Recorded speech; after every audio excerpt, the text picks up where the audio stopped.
So good evening to everyone and a warm welcome to the session. The topic for today is making wise career choices, and JC's mentor Maria Welborne will be addressing us today on the various factors that influence career decisions. So Maria grew up and now lives in Detroit, Michigan, but has previously lived in Coimbatore, China and Spain. She is an accomplished corporate leader whose 20-year career has included providing management consulting services, serving as an operational and business leader, working in engineering and production, and enjoying the educational field of job readiness training. She is now self-employed as a management consultant. For more than 25 years, Maria has frequently volunteered with causes related to education, professional development, and minority youth. Thank you so much, Maria, for being here today and sharing your experience and knowledge with our participants. And I now invite Merlin, our senior mentor, to set the context for today's session. So, hello. First of all, thank you so much, Maria, for agreeing to work on this and then talk to our children. And it is going to be useful for the few people who are attending, but also to the vast audience who would be listening to this eventually from the JC's website. So first of all, a big thank you for taking the time and giving it to children. I know it's not easy, especially when you're working professional, a mom, and you have so many things to juggle, and you're an independent professional. Really appreciate the time and that you've taken and your willingness to share what you know, your experiences. Thank you so much. So to set the context, we have, I know Maria since a few years ago, no, many years ago, we've met, and what really struck me from the first moment that I met Maria was, the value system that she has, and that how she inspired her children to have their own values. So that was something that as a third person I've observed, when having dinner with her, and when interacting with her. So that was really something that I thought is interesting to share with people. Her children, who are now grown up teenagers, if I may say so, have evolved so beautifully, each of them in their own way, and they're blooming.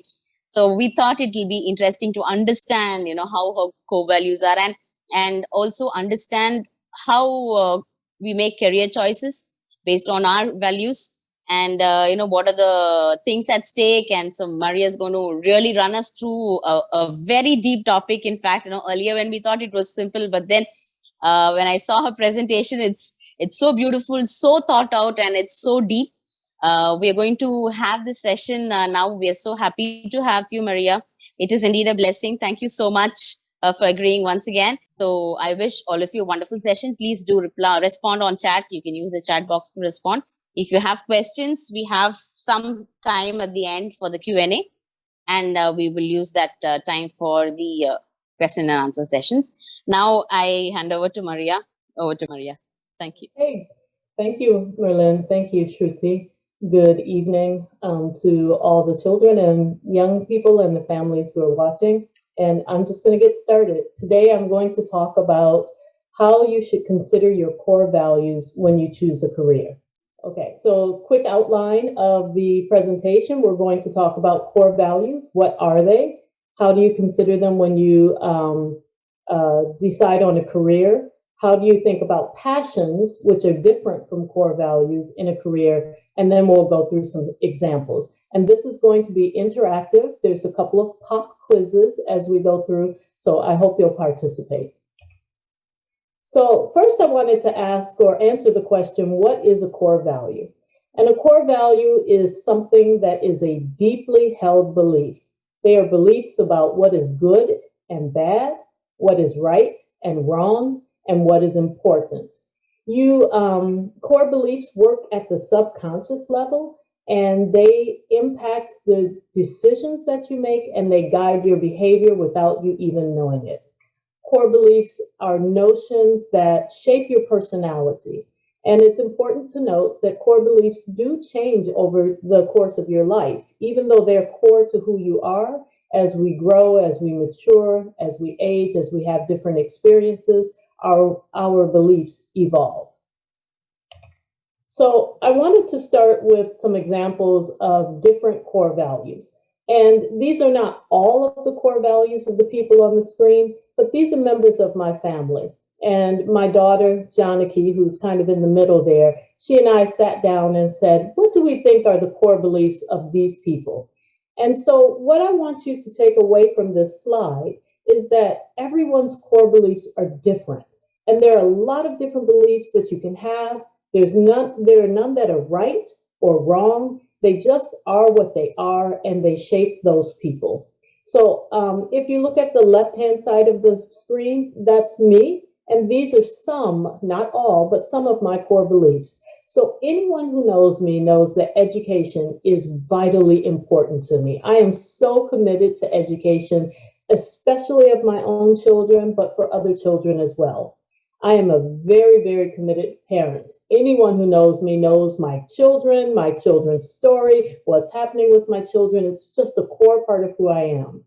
I'm committed to service, to giving back, to doing things like this. Respect is very important to me, mostly on the inbound side. I very much value being respected. I try to respect others, but if people don't respect me, it's very hurtful. So that I know that is a core belief for me. Honesty is important, and independence. It was interesting when I moved to India, one of the most difficult things for me to adjust to was being interdependent with others. And not being free to be an individual. So these are some of my core values. So the question you're probably asking is, how do I detect someone's core values? And I have to tell you that sometimes you can't. Sometimes someone's core values are not obvious to you, but sometimes you can. So you can tell what someone's core values are by how they spend their time, how they spend their money, who they admire, things that they say, and to whom they are kind or mean. These are some of the ways that you can detect someone else's core values. So here's your first pop quiz. These are 4 pictures of rooms in someone's home. So if you put in the chat box, I'd like for you to choose one word to describe the core values of the people whose homes these are. So can you type in the chat box what you think the core values are? And each room belongs to a different home. Yes? If you look at the first room, they have books and a place for reading, and they clearly enjoy knowledge or value knowledge. Annie said respect. I assume that's for the second home where the woman is at her prayer altar. These are, you can tell their core values. The one on the right, this one, yes, spiritual. Thank you. That this person is clearly spiritual. And then if you look on the right, this person clearly values art. And this room on the bottom might be difficult to understand. These are all board games and social games. So these people actually value knowledge, God, prayer, maybe their ancestors, art and creativity. And this person values fun and games and social time. So you can tell, this is another way you can tell someone's core values by how they use the space in their home. So there's a more rigorous way to determine core values, and this is something you all can, an activity you can do later. But one way to figure out your core values is to look at this list on the right and choose words that speak to you. Choose words that resonate with you or mean something to you. And then you group the words together that are similar, and then you choose one word from the list that represents the list. So freedom is highlighted here, and this is the word that for this person most described what all of these mean: abundance, growth, wealth, security. Making a difference is another core value for this person, and so on. So this is an activity I've left with you that you can use to determine your own core values. Another way to determine your core values is to think about, who do you admire and why do you admire them? What are some of your goals and why is that important to you? What are you proud of that you've done and why does that make you feel proud? What makes you feel good or bad? I always ask myself, what work am I willing to do for free? And then this one, number 7, is quite interesting. It's called, it says, when do you achieve flow?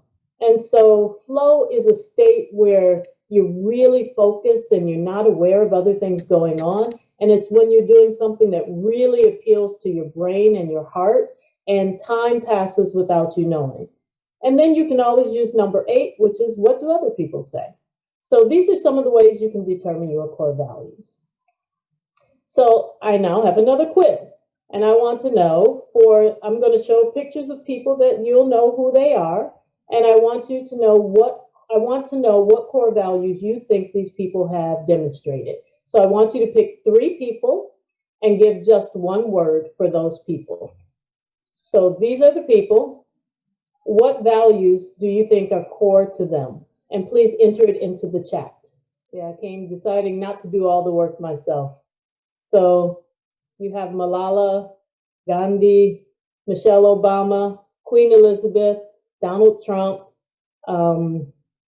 Mrs. Narayana, I can't think of her first name, Michael Jackson, and 5 Olympic gymnasts. What do you think are their core values? Freedom, yes. Does anyone else want to take a guess? Malala, freedom, yes. Gandhi, nonviolence, yes. Simplicity, yes. Malala, education. Very good. So this is the answers I came up with. You could have different answers, but Michael Jackson clearly values creativity and excellence. Queen Elizabeth clearly values tradition and duty. Malala, of course, it's education. I think Michelle Obama has demonstrated a commitment to family. Gandhi is nonviolence and self-discipline.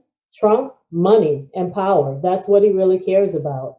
Mrs. Narayana, simplicity and humility. And for the gymnast, maybe it's hard work and winning. Maybe teamwork is also important. So I wanted you all to think about it. And so now that we've talked about core values, I want to next talk about how should you incorporate core values when considering a career. And I see someone put in here about Mother Teresa, helping mind. Yes, she was initially in my pictures, but I took her out. So yes, thank you. So how should you incorporate core values? So first I wanted to talk about how do you choose a career and what should you consider? And there are many things that you should consider in choosing a career. First of all, first and foremost, it's the financial obligations that you have, financial and other obligations. So we work for pay, and so you have to consider pay. It's not the only thing, it's not the most important thing, but it is a very important thing that you should say, how much money do I need for myself and for those that I need to take care of? And you start there. And then you can ask yourself other questions like, okay, I know how much I need, but how much do I really want? And what am I willing to give up to get that money? Because the more you get paid, the more you have to sacrifice. So there are a lot of questions about financials that you need to ask. Then you should ask yourself something about the likelihood of success. How competitive or difficult is this career? How likely am I to succeed? Who is my network? Because a lot of careers that are very difficult to succeed in require a network to be successful. And if you're taking a risk, how do you recover from that risk if you fail? Now, just because a career is competitive and difficult does not mean that you should not aspire to it, does not mean that you should not pursue it, but you should definitely know how easy or difficult it is to achieve your goals before you set off in that direction. And I'll talk a little bit about that later. Then you should think about your life goals. What are your goals in life? What do you want? Do you know how sure you are of what you want? For example, in college, I think in the US, maybe 25% of kids come in pre-med, and probably only 5% actually go on to medical school. So the minds change. My son went into his college applications thinking that he would major in math, and now he has changed, and he's only a freshman, so it's only been like 3 months, and he's already changed his mind. So you ask yourself about your goals, and it's important to think about other goals in life, not just your career goals, but what are other goals you want to have, or other goals you have, and will they interfere with your life goals? So then we want to think about our core values. And we'll talk much more about this later, but core values are things like, what do I like? What do I value? What do I hate? We also want to think about our passions and interests. What's my personality? What am I good at? How do I like to work? What am I willing to give up? And how does this career match to my values? And we'll talk more about that in a couple of slides. And then finally, you should think about the quality of work life. You're going to spend about half of your waking hours for about 45 years at work. What do you want that experience to be like? How much stress do you want to endure? Do you want to work alone, like this guy, or do you want to work as part of a team, like these people? Do you want to be at a desk where you can't move? Is creativity important to you? Are you more interested in people or in things? How important is it for you to have control and autonomy? So these are all the kinds of questions you should ask yourself about the quality of work life. So you might wonder, why does it matter? Why do core values matter? And this is an analysis of some of my core values on the left-hand side in the blue box. That's some of my current core values as they relate to work.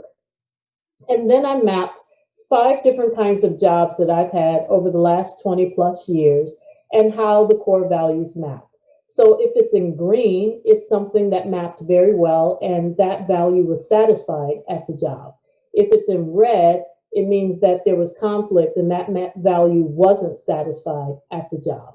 So for example, when I was in India, I worked as the director of a training startup, and it was just a fantastic job. I mean, it had everything I liked. It had learning, it had teaching. There was something new every day. I got to be creative. I made a difference in other people's lives. I got to see results. I was designing processes. I was supervising. Those are all things that I love, that are important to me. I loved that job.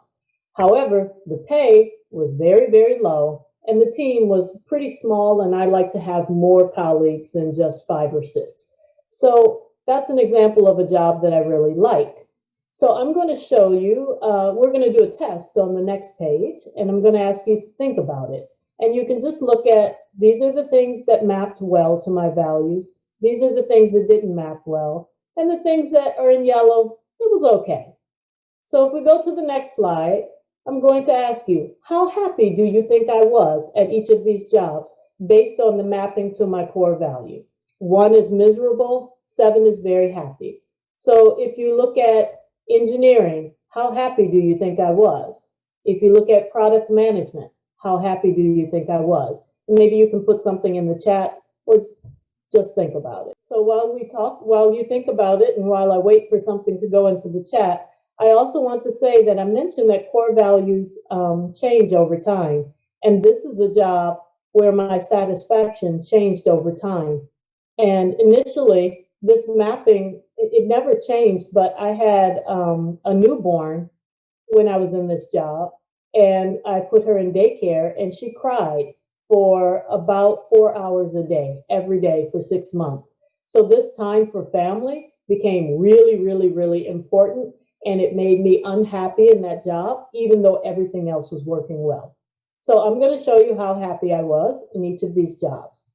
So you can see the 2 that have the highest number of green are the jobs where I was happiest.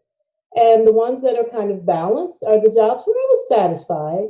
And this job, product management, which I thought I would be really, really happy in, the job content had everything that I wanted. I was miserable because I didn't like my coworkers and they didn't like me. My job made no difference whatsoever. I didn't lead people. I didn't have time to give it back. And I sat at my desk all day. And so even though the intellectual part of the job was very satisfying, these other things weren't being satisfied. And so I was very unhappy. So core values really do matter. Okay, but careers are not forever. And we're not going to spend a lot of time on this, but I just wanted to show you an example of people who have had multiple careers. Some people stay in a career forever. This woman, Emmanuelle, is a Nobel laureate in chemistry. She just won the Nobel Prize, and she has been a chemistry researcher and professor for her entire career. But there are other people, like this is President Jimmy Carter. He was president of the US in the 70s. He's had 5 different careers. He's in his 90s now. And so you don't have to just choose one career. Sometimes you can have more than one. This is my husband. He started out as an engineer, and then he really, even though he went to IIT, he really is not an engineer at heart. So he moved into sales and marketing, and then he moved into consulting. So this is relevant because I want you to think about what are the drivers of career change. And this relates to core values as well. And I won't do the quiz, but I'll just do, here are some of the drivers of career change. A new idea for business, marriage or relocation, becoming a parent, wanting more money, failing, being stressed or burned out, realizing that you're in the wrong career, your skills becoming outdated, seeking personal growth, getting fired. There are many reasons for drivers of career change, and sometimes you have a change in your personal mission, or you realize you're wrong in the wrong career, or you want growth, or even stress can be caused by a mismatch between your core values and the job that you're in. So we'll go to the next slide. So I'm going to use some examples. These are friends and family of mine, and these are all people who had a career change. So I wanted to demonstrate to you how people change careers for their core values. For example, my cousin Andrea, she was in marketing and communications. And at age like 45, she quit her job, went back to school, got her teaching certificate, and became a teacher. So what do you think was driving that? Or my friend Chris, he was very happy as a carpenter and doing construction work. And in his 40s, he quit and took a job in manufacturing, which offered much less autonomy, much less satisfaction. What do you think drove that? So I'll give you the answers. So for Andrea, she just had a passion about education and loved children. So that's why she changed. Chris needed financial security. He needed to provide healthcare benefits, and he really, really valued his role as a provider for his family. So that's what drove his change. My friend Greg, he was an accountant, and he changed to public relations, but he really wanted to help others, and he was really focused on relationships. So he changed to public relations. So these are some examples of people who changed their career mid-career because their core values were not being satisfied. Okay, I'll go on to the next slide. So passions are different than core values. Passions are things that you really like to do, but how do you integrate them into your career choices? So first I wanted to show some examples of some people who really creatively integrated their passions into their career choice. These are two relatives. This is my husband's relative and my relative, and they both love sports. I mean, all their lives they have loved sports, but neither could become a professional athlete. So they integrated sports into their careers in different ways. Saurabh studied law and then did a specialty in sports law, and now he works with developing contracts for sports leagues and for agents or for athletes. My cousin Tasha, she went to get a degree in marketing and then did her MBA, and she focused on sports and entertainment marketing. And she now works for Major League Baseball, and she used to work for the National Basketball Association. This is a friend of mine, Elliot. He loved art, and he studied art history in college, and all of us looked at him like, how are you ever going to get a job studying art history? And what he did was he ended up working for hotels and hospitality, and now he works as the vice president of operations for a major museum. These are examples of people taking a passion and making it into a career. I also want to talk about these three people because they went into really, really competitive fields and they had to pay their dues. Barbara, I went to high school with, and she wanted to do fashion design. So she got into a top school, and then she moved to Hollywood, and she had to pay her dues doing boring work for a long time, but now she does costume design for a major TV and movie studio. Connie, I went to graduate school with, she really loved animated films.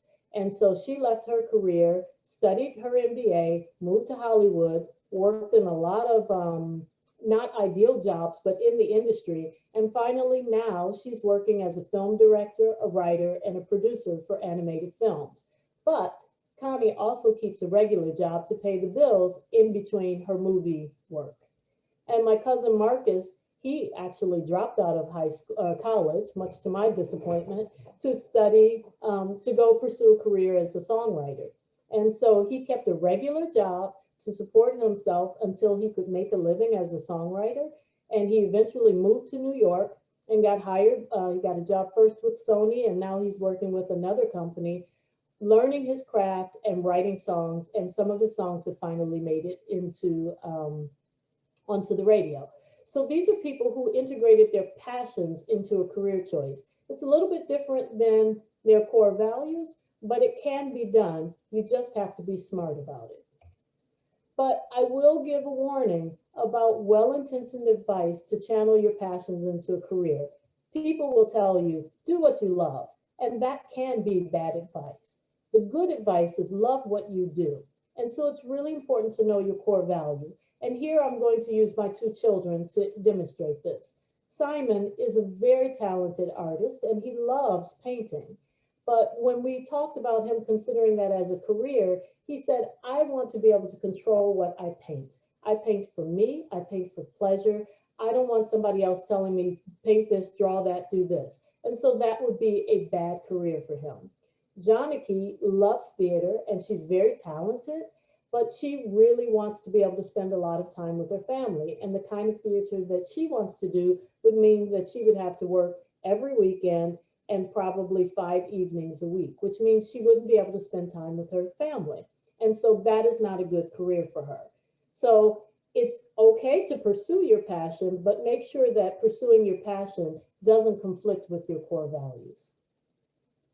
Okay, so now I'm going to give you a test, although I think I may not wait for the answers, but I wanted to see if you understand this, this concept of core values. So my friend William, his core values are listed in the blue, and his skills, passions, and preferences are listed in the black. William is passionate about music. His core values mean that he likes to be in charge. He is very serious about his faith. He is very good at cultivating talent. So what do you think he chose as a career? Anyone want to take a guess? Musician, yes. And so what he chose was to be a music teacher because that provides him with a stable job, good income, good health benefits. And he's also a church music director. And then he volunteers to direct and conduct a community choir. So he's able to exercise his core values and his passions in his work and his hobbies. So Alicia, she loves to laugh. She loves children. She is so positive. She's always happy, but she's independent and she likes to do what she likes to do. She's very good in a crisis.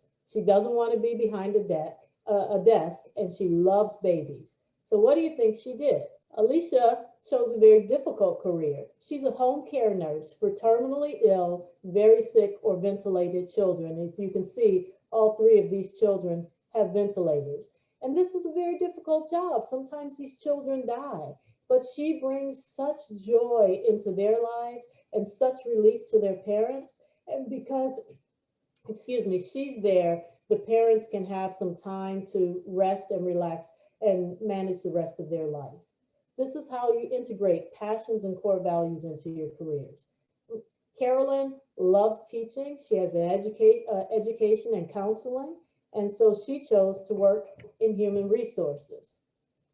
Then you have Damien. Damien is someone who loves order, rules, expertise, excellence, autonomy, security, hierarchy, and power. So he chose, after a career in the Air Force, to do construction inspection, where he is the expert, he has the power, there are clear rules that everyone needs to follow, and his expertise is valued. So these are some examples of how people integrate their career, their values into their careers. This one I won't spend much time on, but Phyllis chose an interesting career. She became a nun because her core value and her passion for God was stronger than anything else. And so she dedicated her life to that. So I wanted to talk about one more thing, and is a great example of this, that sometimes people satisfy a passion or core value through service. I won't read through this because we're running short on time, but these are people who the yellow highlights their volunteer activities. This is what they did outside of their jobs to satisfy their core values. The blue is what their real job, their day job was. This is people who satisfied their core value in a second job or a hobby. Mr. Wells was a tax analyst, but he's a painter, and now he does that in retirement. Leonard was in the Air Force, and he was an electrician, but he's a drummer in a jazz band. Raymond was a bus driver, but he's a bass guitarist and a sound engineer for his church. Jolika is a teacher, but she loves throwing children's parties. And my mom, Lois, she was a secretary, but she wrote a book of poems. I'll skip this slide so we can get to the questions.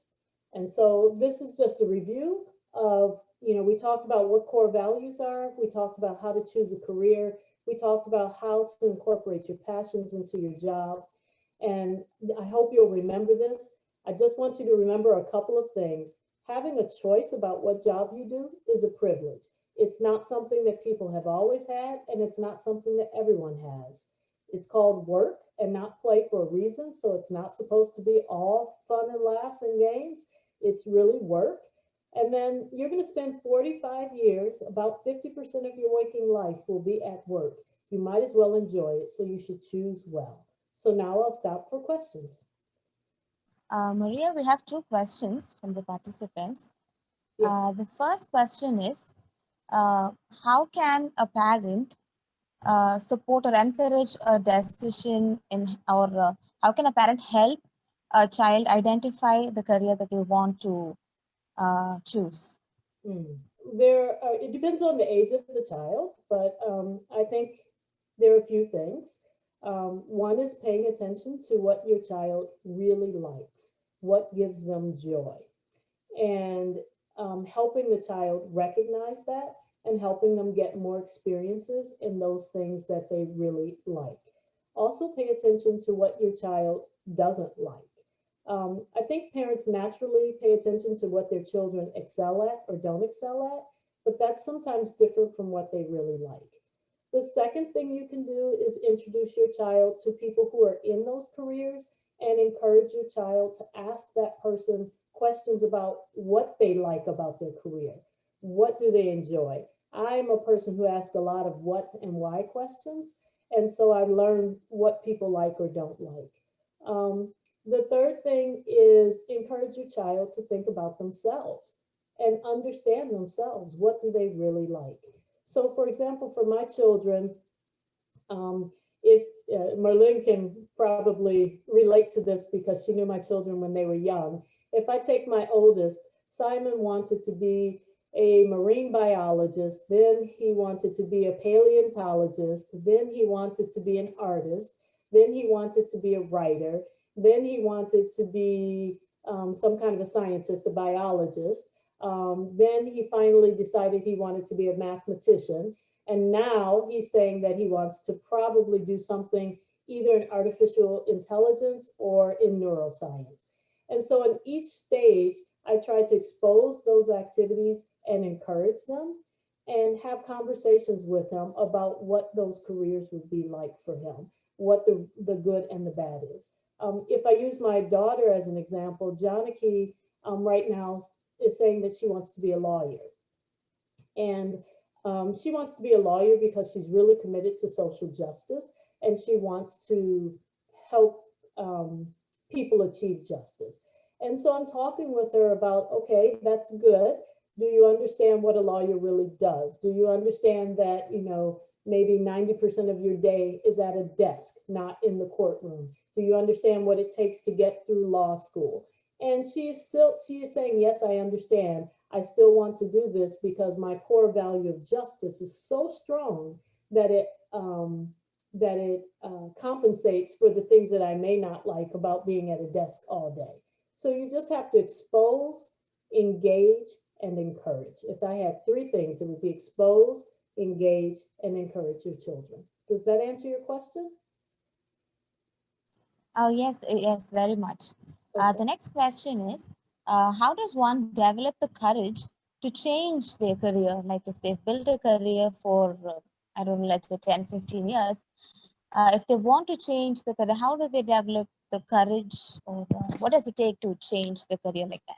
That's a great question. Um, if I'm being honest, I think a lot of people, I just kind of want to go back to the career change. Okay. If I'm being honest, a lot of these people changed careers because they were miserable. And misery can be a powerful motivator, but that's not the best way to change a career, right? You want to move towards something, not run away from something.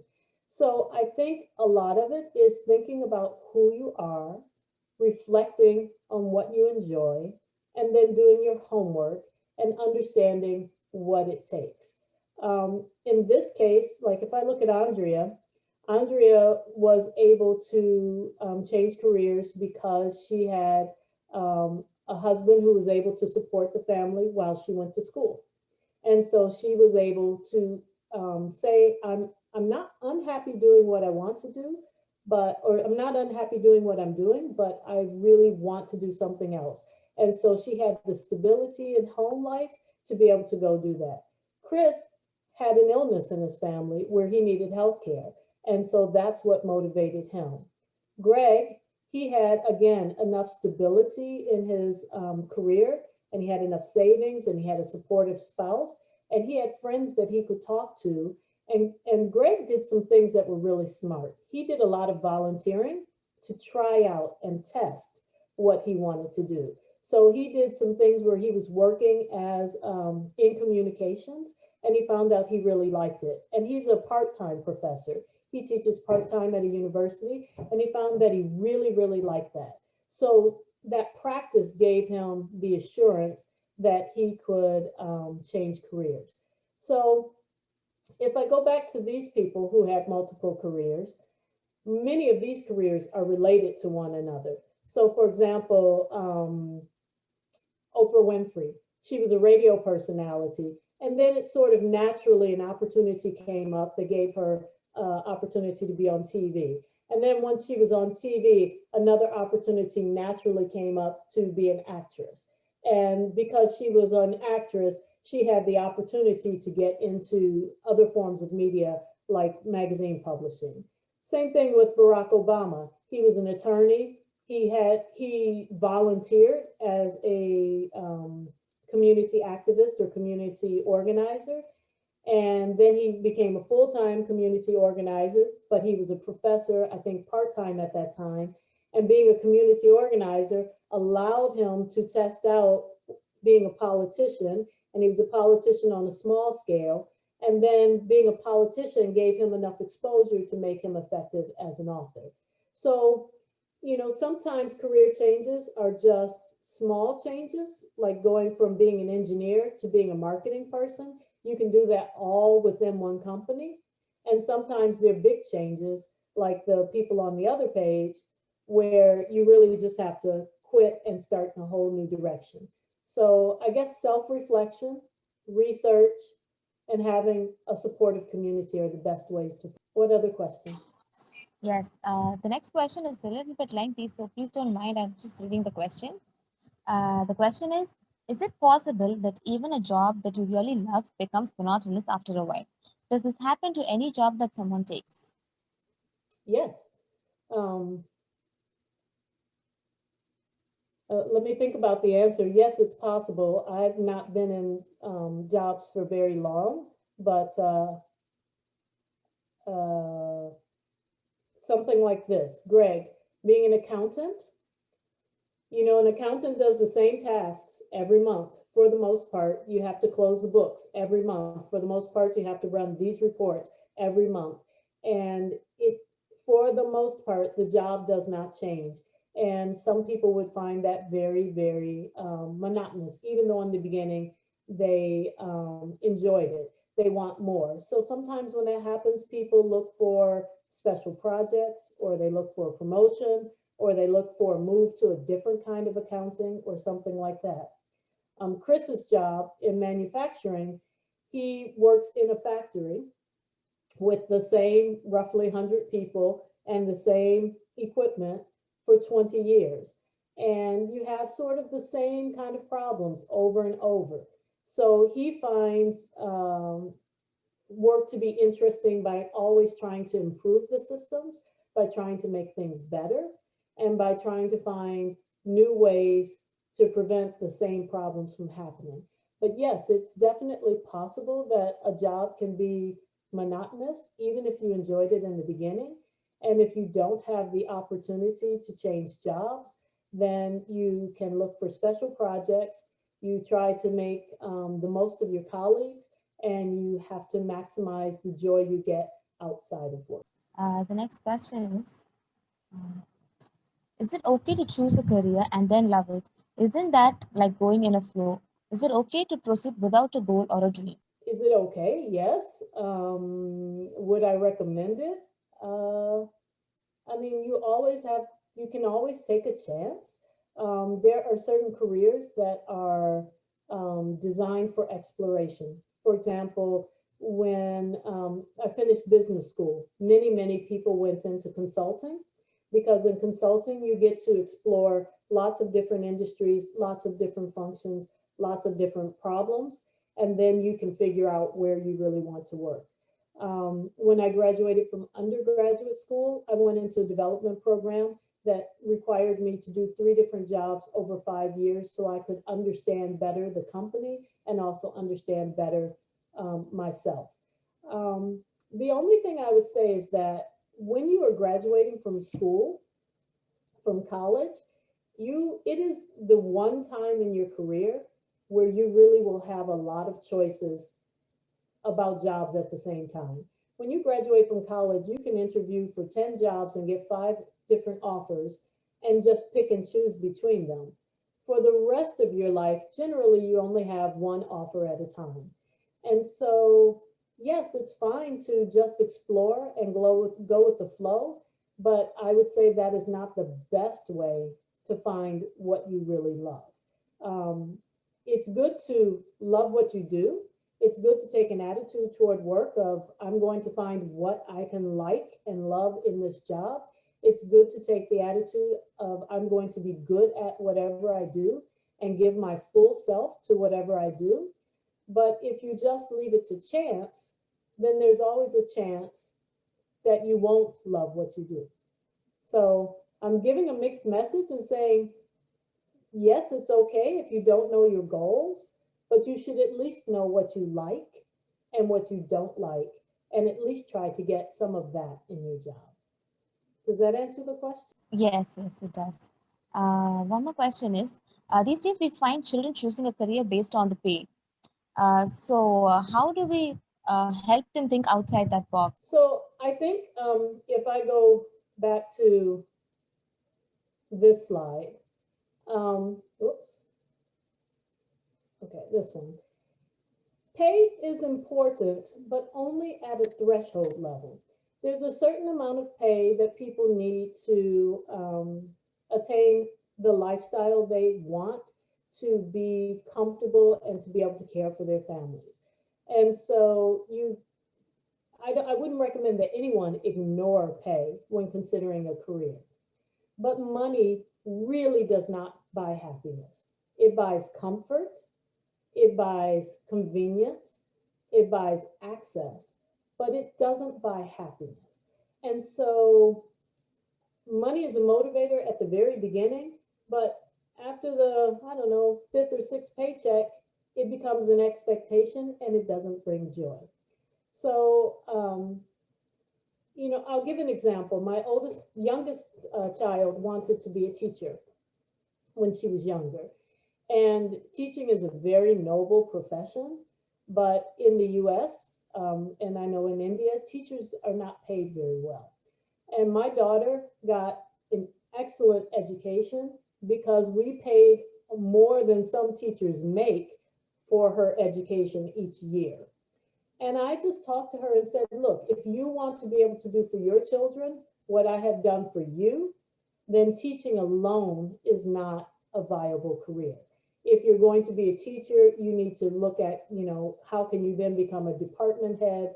How can you become a principal? How can you perhaps open your own school? What else can you do to support, to make more money? Because you will not be able to live the way you have lived thus far in life. And she was okay with that. I also pointed out to her that most of the teachers we knew were very, very happy people. They had very good lives. They loved what they did, and they all had the choice to leave the profession, and they didn't because they were so satisfied from the work they did. So you have to balance. They had enough to be able to do the things that were important to them. It's interesting, at this very expensive school that my children went to, more than half of the teachers couldn't afford to send their own kids there, but they were still happy with the education that their kids were able to get elsewhere. So you can say, I want to be in this field because this field pays well, but a great example in the US is medicine. Medicine pays very well, but by the time you're finished with 15 years of schooling, residency, fellowship, and all of that, you are at that point maybe $400,000 in debt. It's too late to decide to do something else. You're kind of stuck in that profession, whether you like it or not. And so you just want to be careful. Money doesn't buy happiness. And if you want an example, I will go to, where is that page with Michael Jackson? I don't know what, Michael Jackson is dead because he was addicted to drugs. Yes, they were, medical drugs, but he was not a happy person. And he was one of the richest men in the world. Compare that to someone like maybe Malala. I think she's a person who's very much at peace with herself and very satisfied with her life. She's not particularly wealthy. So, or compare that to this guy. He's got a lot of money and power, and he's miserable. He's mean, he's unhappy, he's an unpleasant fellow. So money hasn't bought him happiness. So you have to balance. Very interesting, Maria. Sorry to get into the politics. That's all right, I guess. There aren't any more questions. I think we're done then. I want to start off by thanking Maria for taking the time and making such a detailed presentation. I'm sure all of us, the ones present here today, and then so many thousands of people who are going to see it hereafter, I'm sure it's going to make an impact. It's going to, light someone's path. I'm very confident of that. I thoroughly enjoyed the presentation personally. And thank you so much for doing this, Ms. Maria. And I want to thank all the participants and the organizers for making this event possible. Thank you all so much. We will see you in our next event very shortly. You can follow our social media handles. It's a JC Life Skill Academy to get in touch with us and then to know our upcoming events and all our interactive talk sessions. Thank you all so much for coming out today. Have a great evening. Have a great week ahead. Have a good day, Maria. Okay, thank you. Thank you all. Thank you.